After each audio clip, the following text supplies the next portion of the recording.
It's not white privilege. It's me working and having generational wealth. In the same way that if I go to Dubai or Turkey, where it's like strong Muslim, I shouldn't be overpowering my English Christian views there, because it's like respect, you know? Fair enough, like, there's an argument that we stole some things off the Indians.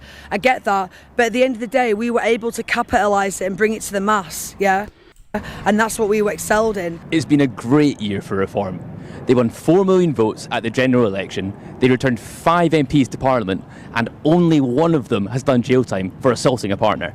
There's clearly a lot to celebrate, so I've come to Party Conference to meet the members. What we're doing here today?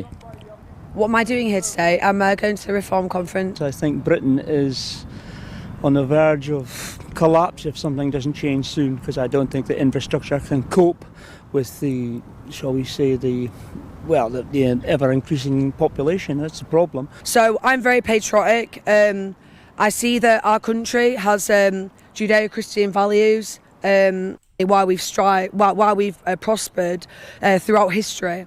If you look at the amount of inventions, there's a great stat that was put out: 51% of all inventions, were invented by British people. But if you look at the triangle, there's a big triangle which goes between it's in Europe to the UK, and the vast majority, overriding majority of inventions were invented in those countries. In policy, the same as, the reform message is we need to tighten up these border controls.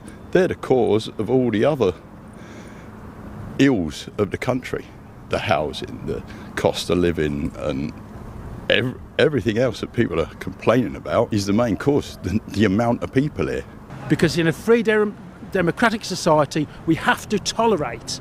We have to make the way. Everybody has a choice to live their own lives, do what they like if they're an adult. We don't and shouldn't celebrate it. Because, for example, the pride, nothing against the pride flag as such, but certain religions, that is very offensive to them. So should it be cover the streets? Should it? For me, the only thing that should cover the streets is the Union Jack, because that incorporates everything that is what this country is about, everything that is democratic, everything that a person is free to do, free to believe, free to believe what religion is, how they live their lives as they're an adult, what they do with themselves, how they dress, everything. That should be. People come to the country and the services can't take it. This whole issue as well, I work in the wastewater sector, the whole issue with sewage overflows, and we have sewage overflows going into rivers.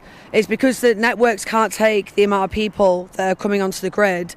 For me, personally, in my opinion, any new developments should finance their own. Hey guys, our water companies have been dumping raw sewage into rivers, lakes and the sea. You might think it's due to poor enforcement of regulations, but apparently not. According to a woman at the Reform UK conference over the past weekend, sporting a Nigel Farage t-shirt, she seems to think the real culprit is asylum seekers and migrants. Yes, you heard that exactly right.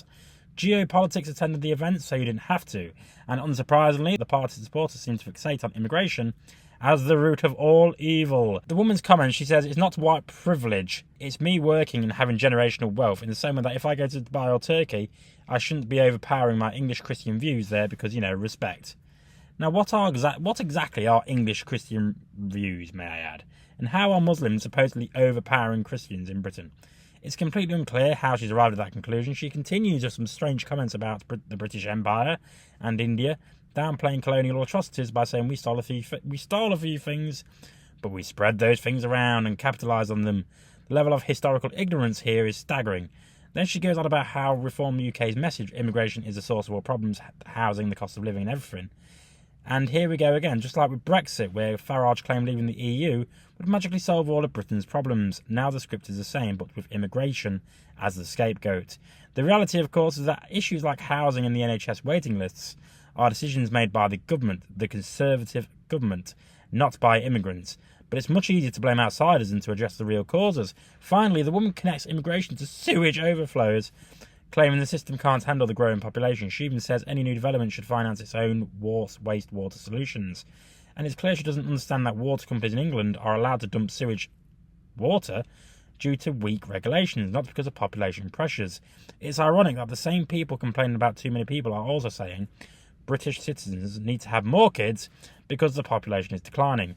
It's not really about numbers, it's about scapegoating foreigners. There are other voices backing Reform UK and Farage promoting a mix of misinformation and xenophobia. But anyway, let me know what you think in the comments. I've been Jake from Just Jake, and as always, see you next time.